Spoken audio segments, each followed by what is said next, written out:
Hello everyone, let's start chapter 4, A Truly Beautiful Mind. Who do you think of when you hear the word genius? जब आप word genius सुनते हो तो आप किसके बारे में सुनते हो? Who is genius? जीनियस कौन होता है? What qualities do you think a genius has? आपको क्या लगता है कि एक जीनियस के अंदर क्या क्वालिटी होती है? We shall now read about a young German civil servant who took the world by storm about 100 years ago. आज हम एक जर्मनी के सिविल सर्वेंट यानी सिविल सर्वेंट क्या होता है, जो पब्लिक की सेवा करे, यानी वो कोई नौकरी करते थे वहाँ सब. Who took the world by storm by 100 years ago, जो लगभग 100 साल पहले दुनिया को चौंका देता है. In the summer of 1905 the 26-year-old published in quick succession 4 ground breaking papers. Ground breaking means बिल्कुल नया, इनोवेटिव. 1905 में 26 साल का एक व्यक्ति लगातार यानी एक के बाद एक 4 ग्राउंड ब्रेकिंग यानी इनोवेटिव नया पेपर पब्लिश करता है. अबाउट लाइट, किस चीज़ के बारे में वो पेपर्स थे? लाइट के बारे में. मोशन ऑफ पार्टिकल्स, मोशन के बारे में, पार्टिकल्स के मोशन के बारे में. Electrodynamics of moving bodies, moving bodies की इलेक्ट्रोडायनेमिक्स के बारे में. ये सारी फिजिक्स की चीज़ें हैं, आपने पढ़ी होंगी. द एनर्जी, और एनर्जी के बारे में. हिज वर्क टूक up only a few pages in scientific journals, जो उसके वर्क से उस टाइम के साइंटिफिक जर्नल्स में यानी जो साइंस की पत्रिका निकलती थी उसमें थोड़ी सी ही जगह लिए. But changed forever our understanding of space, लेकिन हमेशा के लिए स्पेस की जो हमारी समझ थी, जो टाइम की हमारी समझ थी और जो ब्रह्मांड की हमारी समझ थी, उसको हमेशा के लिए बदल दिए. And transform the name Einstein, और आइंस्टीन जो नाम था उसको transform into a synonym for genius. उसको जो है जीनियस का सिनोनिम्स बता दिया है. यानी कोई भी व्यक्ति अगर जीनियस की बात करता था तो तुरंत आइंस्टीन का नाम आता था. Okay, 50 years after his death Albert Einstein's genius still reigns. उनकी मृत्यु के 50 साल बाद आज भी उनकी जो क्वालिटी है, जो उनकी जीनियस है, वो आज भी राज करती है, यानी आज भी लोग याद करते हैं. Albert Einstein was born on 14 March 1879. Okay, तो एल्बर्ट आइंस्टीन 14 मार्च 1879 को पैदा हुए थे in the German city Uloom, Germany के उल्म सिटी में, without any indication that he was destined for greatness, की वो महानता किस्मत में लिखी हुई है, यानी अपनी किस्मत में ही वो महानता लेकर के आए हैं. ऐसा कोई लक्षण उनके अंदर नहीं था. ठीक है, 14 मार्च 1879 को एल्बर्ट आइंस्टीन का जन्म जर्मनी के उल्म शहर में होता है, और उनमें ऐसे कोई लक्षण नहीं थे जिससे कि ये लगे कि नहीं भाई ये आदमी तो बहुत महान बनेगा आगे जाके. ऑन द कंट्ररी, इसके बावजूद, इसके विपरीत क्या था? His mother thought Albert was a freak. उनकी मदर ने सोचा कि यह तो अजीब बच्चा है, सन की बच्चा है. To her his head seemed much too large. उन्होंने देखा कि एल्बर्ट का सिर तो काफ़ी बड़ा था. मच टू लार्ज यानी जितना बड़ा नहीं होना चाहिए उतना बड़ा था. एट द एज ऑफ 2.5 यानी 2.5 साल की उम्र में Einstein still was not talking. अभी तक आइंस्टीन बात नहीं कर रहे थे. When he finally did learn to speak, he uttered everything twice. और जब उन्होंने फाइनली बोलना सीखा तो वो हर शब्द को 2 बार बोलते थे. Einstein did not know what to do with other children and his playmates called him brother boring. Einstein ये नहीं जानते थे कि अपने दोस्तों के साथ, दूसरे बच्चों के साथ क्या करना चाहिए. Means he was not interested in playing with his mates, ठीक है, अपने दोस्तों के साथ उनको खेलने में कोई इंटरेस्ट नहीं था, इसीलिए उनके जो खेल के साथी थे वो उनको बोरिंग ब्रदर कहते थे, ब्रदर बोरिंग, ठीक है। So the youngster played by himself much of the time, इसलिए अधिकतर वो बच्चा जो यंगस्टर था वो अकेले खुद अपने आप से ही खेलता रहता था। ही स्पेशली लव्ड मैकेनिकल टॉयज़, ज़्यादातर वह मैकेनिकल टॉयज़ पसंद करता था। Looking at his new born sister Maaza, जब वह अपने छोटी बहन माज़ा को देख रहा होते का क्या मतलब है कि जैसे जब आपने देखा होगा जो बच्चे होते हैं उनको उनके छोटे भाई बहन के पास, अच्छा थोड़ी देर बैठो इसके पास, इसको देखो मैं आ रही हूँ, अक्सर मम्मी लोग ऐसे बोलती। तो जब वो अपनी बहन के पास होते थे तो वो अक्सर क्या बोलते थे, he is said to have said, ऐसा कहा जाता है, वो क्या कहते थे, fine but where are her wheels, हाँ अच्छी तो है लेकिन इसके व्हील्स कहाँ हैं, चक्के कहाँ हैं इसमें, यानी जैसे मशीन में गाड़ियों में चक्के होते थे वैसे पूछते थे वो माजा में, चक्के कहाँ हैं, व्हील्स कहाँ हैं। Otto Neugebauer, the historian of ancient mathematics, told a story about the boy Einstein that he characterizes as a legend, but that seems fairly authentic। जो एक ancient historian of ancient math, यानी पुराने ज़माने की जो mathematics से प्राचीन गणित के जो हिस्टोरियन हैं वो क्या कहते थे कि जो एल्बर्ट आइंस्टीन थे वो नो डाउट लीजेंड थे, उनमें वो लक्षण थे, ठीक है।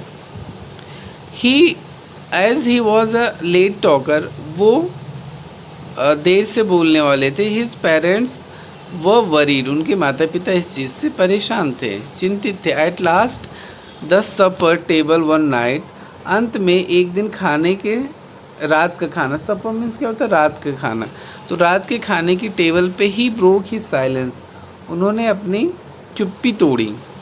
The soup is too hot, यह सूप बहुत गर्म है, यानी खाने में वो लोग सूप पी रहे होंगे तो वो कहते हैं यह सूप बहुत गर्म है।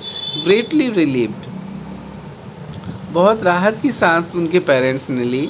His parents asked why he had never said a word before, तो राहत की सांस लेते हुए उनके माता पिता ने पूछा कि अब तक उन्होंने कोई शब्द क्यों नहीं बोला था। एल्बर्ट रिप्लाइड, इस पे एल्बर्ट ने जवाब दिया, बिकॉज अप टू नाउ, अब तक एवरीथिंग वॉज इन ऑर्डर, सब कुछ ठीक चल रहा था। हाउ फनी, मीन्स एल्बर्ट ने कहा कि अब तक मुझे किसी चीज़ की ज़रूरत ही नहीं लगी बोलने की। कहने का मतलब वो छोटे थे, बच्चे थे, तो जो कुछ भी ज़रूरत थी उनकी मम्मी उनको दे दिया करती थी, जैसे एक माँ अपने बेटे की देखभाल, तो उनको कभी ज़रूरत ही नहीं लगी बोलने की, इसलिए वो नहीं बोले।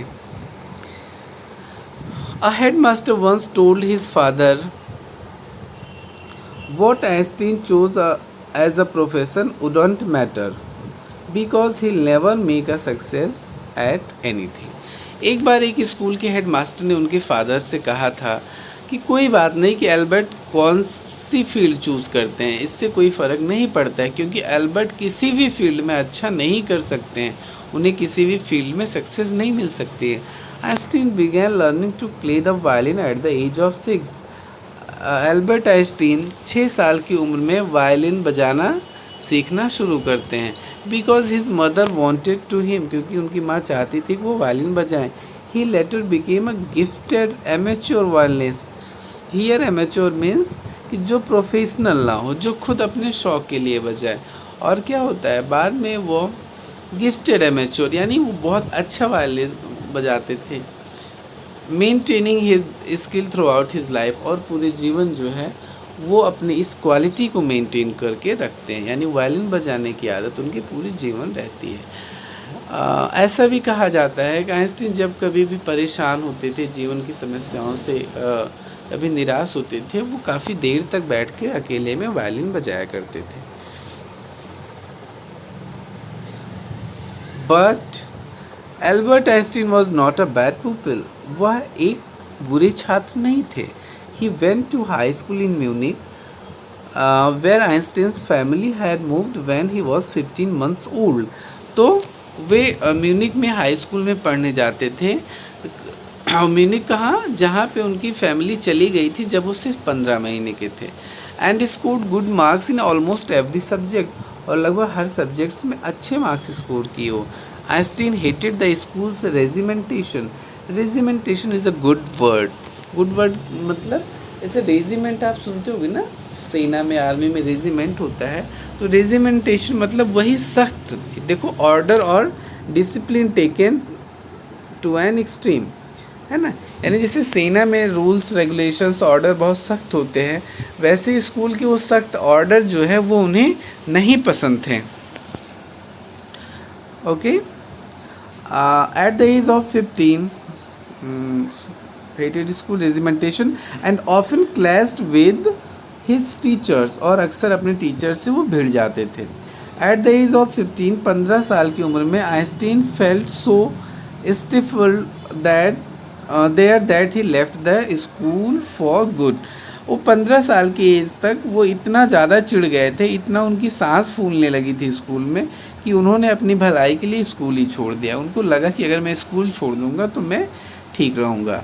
The previous year Albert's parents had move to Milan. पिछले वर्ष उनके पेरेंट्स मिलान गए हुए थे। And left their son with relatives, और अपने बेटे को अपने रिश्तेदारी के यहाँ छोड़ दिए थे पढ़ने के लिए।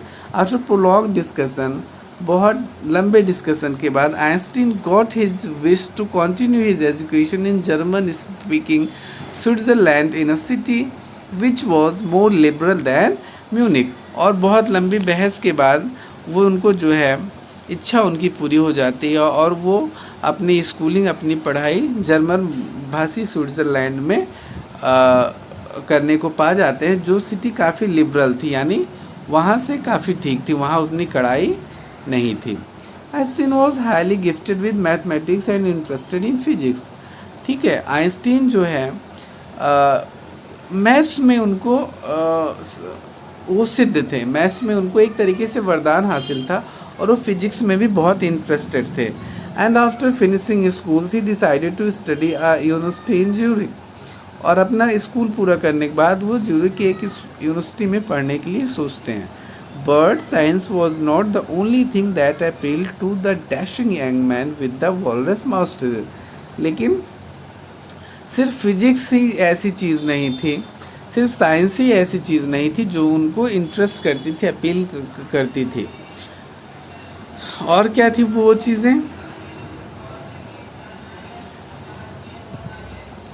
Young man with the walrus masters, बड़ी मूँछों वाले उस आदमी को सिर्फ साइंस ही नहीं अपील करती थी। He also felt a special interest in a fellow student. एक उनके साथ पढ़ने वाली एक लड़की में भी, मिलेवा मैरिक नाम की एक लड़की में भी उनको काफ़ी इंटरेस्ट था। whom he found to be a clever creature, जिसे उनको लगता था कि वह एक चालाक, मतलब वो काफ़ी चालाक समझदार है, सीधी सी बात। This young submiss from Serbia had come to Switzerland because the university in Zurich was one of the few in Europe where women could get degrees। ठीक है, तो वो भी वहाँ से स्विट्ज़रलैंड आई हुई थी, क्या पढ़ने? साइंस पढ़ने, क्योंकि यही यूनिवर्सिटी थी उन कुछ यूनिवर्सिटीज़ में से यूरोप की जो गर्ल्स को डिग्री देती थी, यानी हायर एजुकेशन के लिए एडमिशन देती थी। Einstein saw in her an ally against the Philistines. Philistines क्या होता है? Word used disapprovingly to talk about people who do not like art, literature और म्यूजिक। तो ऐसे लोगों के बीच में जो जिनको आर्ट, लिटरेचर, म्यूजिक ये सब पसंद नहीं थी, उनके बीच में आइंस्टीन ने एक दोस्त को पाया। उस लड़की में इन्होंने एक दोस्त को पाया। Those people in his family and at the university with whom he was constantly at odds. तो उनकी फैमिली में और यूनिवर्सिटी में जो बाकी लोग थे वो फिलिस्टाइंस थे, यानी उनको कोई इंटरेस्ट नहीं था म्यूज़िक में, आर्ट में। तो उन सब के अपोजिट जो है इस लड़की से उनकी फ्रेंडशिप हो गई। The couple fell in love, वो दोनों एक दूसरे से प्यार करने लगे। Letter survive in which they put their affection into words mixing science with tenderness, बड़ी ही कोमलता और मिठास के साथ उन्होंने जो एक दूसरे को पत्र लिखे थे, जिसमें कि साइंस भी मिक्स थी, वो आज भी पत्र मिलते हैं। How happy and proud wrote Einstein, Einstein ने क्या लिखा, how happy and proud I shall be when we both have brought our work on relatively to a victorious conclusion. वो कहते हैं कि हम लोग how crowd and proud I shall, मैं कितना खुश और कितना गर्वान्वित महसूस करूँगा जब हम दोनों रिलेटिवली पे जो रिलेटिविटी पे जो हम लोग काम कर रहे हैं, रिसर्च कर रहे हैं, जब वो एक साथ जो है हम लोग कंक्लूजन पे पहुंचेंगे तो मैं कितना खुश और कितना गौरवान्वित महसूस करूंगा। In 1900 at the age of 21 Albert Einstein was a university graduate and unemployed. 21 साल की उम्र में 1900 में वो ग्रेजुएट कर चुके थे और अनएम्प्लॉयड थे, यानी जॉब नहीं मिली थी। He work as a teaching assistant, वो एज अ टीचिंग असिस्टेंट काम करने लगे। gave private lessons and finally secured a job in 1902 as a technical expert in the patent office in Bern। Burn की एक patent office क्या होती है, जैसे आप कोई रिसर्च करते हो, कोई खोज करते हो तो उसको आप पेटेंट करा लेते हो, यानी कोई और ना कह पाए कि ये उसकी खोज है, आपके ही नाम से रहेगी। तो उसी ऑफिस में वो एक क्लर्क की नौकरी पा गए थे 1902 में, ठीक है, as a technical expert. While he was supposed to be assessing other people's inventions, Einstein was actually developing his own ideas in secret।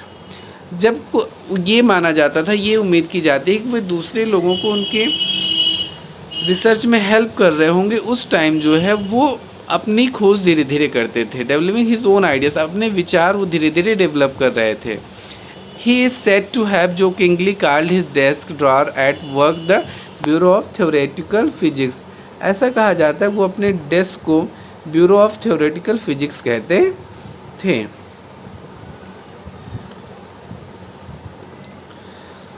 One of the famous papers of 1905 was Einstein's special theory of relativity, according to which time and distance are not absolute. Indeed, two perfectly accurate clocks will not continue to show the same time if they come together again after a journey, if one of them has been moving very fast relative to the other. From this followed the world's most famous formula which describes the relationship between mass and energy। ठीक है, उनका एक paper 1905 में बहुत ही famous paper publish हुआ, जिसको कहते हैं स्पेशल थ्योरी ऑफ रिलेटिविटी। और उस पेपर के हिसाब से time and distance are not absolute, time और डिस्टेंस एब्सोल्यूट नहीं है। Indeed two perfectly accurate clocks, दो एकदम एक्यूरेट क्लॉक्स जो हैं will not continue to show the same time, वो हमेशा ही एक्यूरेट सेम टाइम दिखाना मतलब नहीं दिखाएंगे। If they come together again after a journey, यानी काफ़ी समय के बाद अगर वो फिर से एक साथ आ जाती हैं।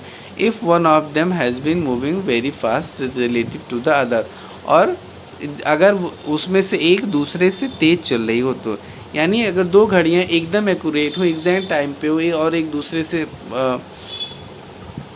जो है पास लाई जाए तो वो फिर सेम टाइम नहीं दिखाएंगी।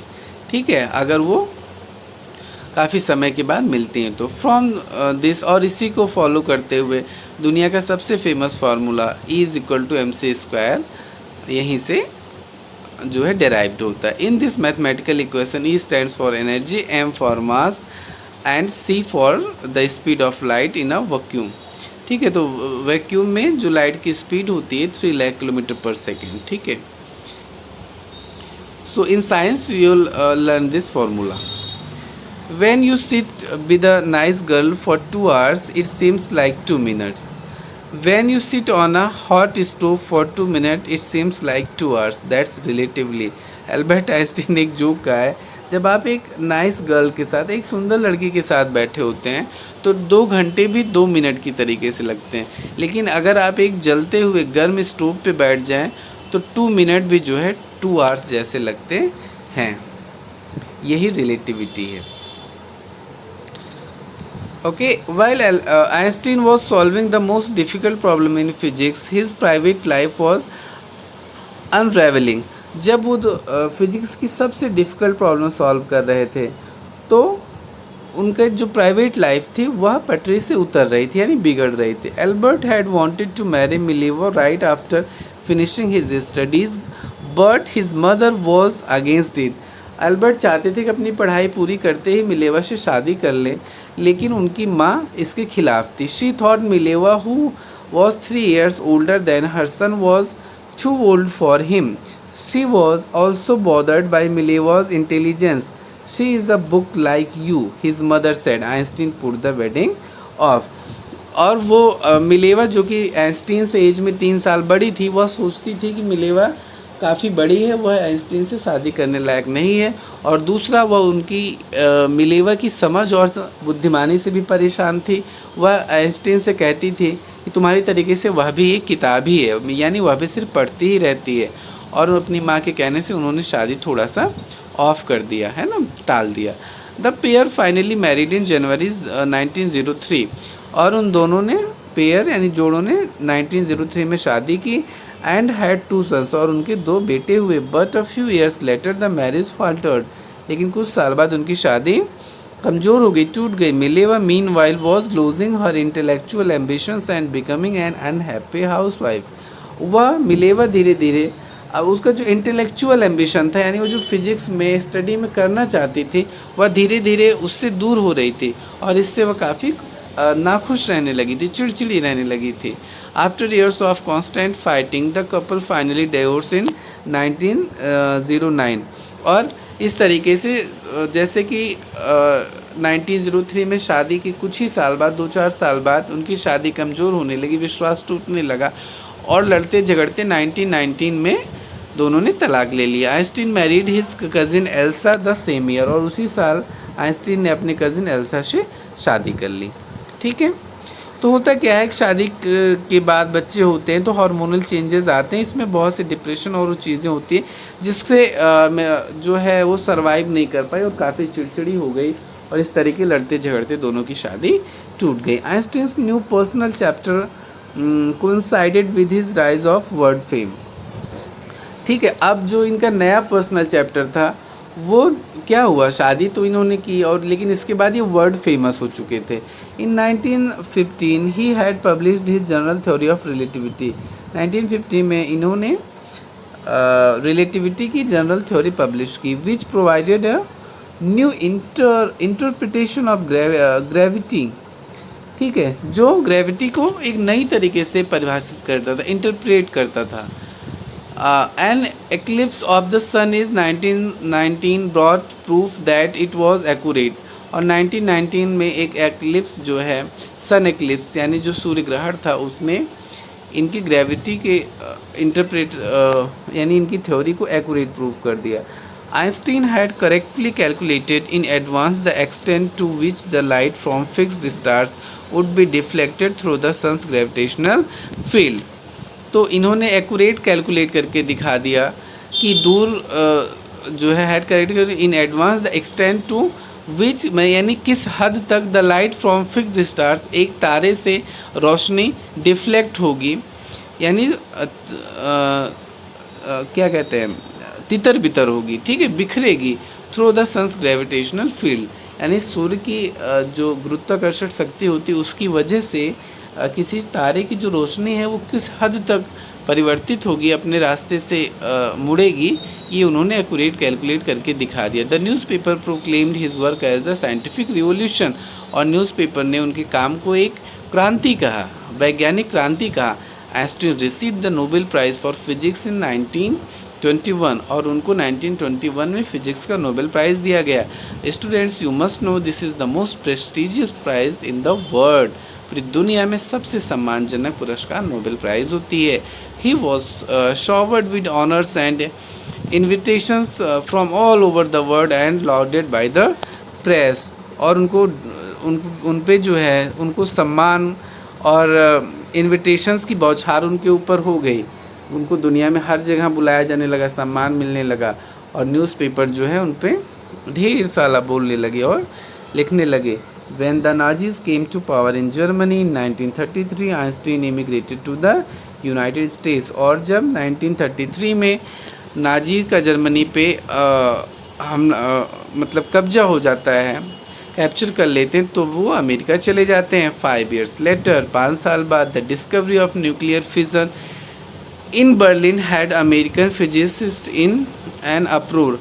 उसके 5 साल बाद बर्लिन में जब न्यूक्लियर फिसन यानी जिससे हाइड्रोजन बम बनता है जो सूर्य में होता है, जब उसकी खोज हो जाती है तो अमेरिका के जो फिजिसिस्ट थे, भौतिक शास्त्री थे, उनको अपसेट कर देती हैं। Many of them had fled from fascism just as Einstein had and now they were afraid the Nazis could build and use an atomic bomb. और आइंस्टीन की तरीके से तमाम साइंटिस्ट जो है वो ये डरने लगते हैं कि नाजी जो है न्यूक्लियर बम बना लेंगे, एटॉमिक बम बना लेंगे और इससे दुनिया को बहुत नुकसान हो जाएगा। At the urging of her colleagues, Einstein wrote a letter to the American President Franklin D. Roosevelt on 2nd August 1939 in which he warned a single bomb of this type exploded in a port might very well destroy the whole port together with some of the surrounding territory. His words did not fail to have an effect. The Americans developed the atomic bomb in a secret project of their own and dropped it on the Japanese city of Hiroshima and Nagasaki in 1949। तो इसके विरोध में उन्होंने American उनके एक साथी ने उनसे अर्ज किया, तो जिस पे आइंस्टीन ने अमेरिका के राष्ट्रपति फ्रैंकलिन डी रूजवेल्ट को एक पत्र लिखा 2 अगस्त 1939 को, जिसमें उन्होंने उसे वार्निंग दिया कि एक अकेला एटम बम ही अगर किसी पोर्ट पे पटक दिया जाएगा तो वह पूरे पोर्ट को तो डिस्ट्रॉय करेगा ही, साथ साथ उसके आसपास की टेरिटरी को तबाह कर देगा। और ऐसा नहीं है कि उनकी बात पे कोई असर नहीं हुआ। अमेरिका ने धीरे धीरे सीक्रेटली जो है उन्होंने खुद एक एटम बम बना दिया और जापान के नागासाकी और हिरोशिमा शहर पे 1945 में अमेरिका ने बम पटक दिया। Einstein was deeply shaken by the extent of the destruction. और आइंस्टीन उस तबाही के मंजर को, ठीक है, कितनी ज़्यादा तबाही हुई इसको देख करके एकदम से हिल गए। This time he wrote a public missive to the United Nations. इस बार उन्होंने एक मिसिव मतलब क्या होता है, letter specially long and official, एक बड़ा लंबा चौड़ा पत्र उन्होंने यूनाइटेड नेशंस को लिखा। In it he propose the formation of a world government. और उसमें उन्होंने पत्र लिखा कि एक वर्ल्ड गवर्नमेंट होनी चाहिए। Unlike the letter to Roosevelt this one made no impact. और unlike the letter to Roosevelt यानी रूजवेल्ट के पत्र से हट करके इस पत्र ने कोई प्रभाव नहीं किया। But over the next decade, लेकिन अगले दशक में Einstein got over ever more involve in the politics. लेकिन एक दशक बाद आइंस्टीन पॉलिटिक्स में और ज़्यादा इन्वॉल्व हो गए, agitating for an end to the arms buildup and using his popularity to campaign for the peace and democracy. और उसका उन्होंने क्या इस्तेमाल किया, वो एक कैंपेन करने लगे कि ये जो आर्म रेस हो रही थी, ये जो लोग तबाही के सामान बना रहे थे, इसको कम करने के लिए। और अपनी क्योंकि काफ़ी फेमस थे, काफ़ी पॉपुलर थे, तो उसका इन्हें फ़ायदा भी मिल रहा था। और ये पीस और डेमोक्रेसी की वकालत करते थे, शांति और लोकतंत्र की। When Einstein died in 1955 at the age of 76, he was celebrated as a visionary and world citizen as much as a scientific genius। जब 1955 में उनकी डेथ हुई 76 ईयर्स की एज में, वह जो है पूरी दुनिया में एक विजनरी जाने जाते थे, एक वर्ल्ड सिटीजन जाने जाते थे। पूरी दुनिया उनको मानती थी कि वो पूरी दुनिया के एक नागरिक हैं। As much as a scientific genius, और बहुत ही जीनियस जो है साइंटिस्ट है। सो ये है Albert Einstein, a very great, I think ever the greatest scientist in this world. ये आइंस्टीन की कहानी है। That's all for today. Thank you.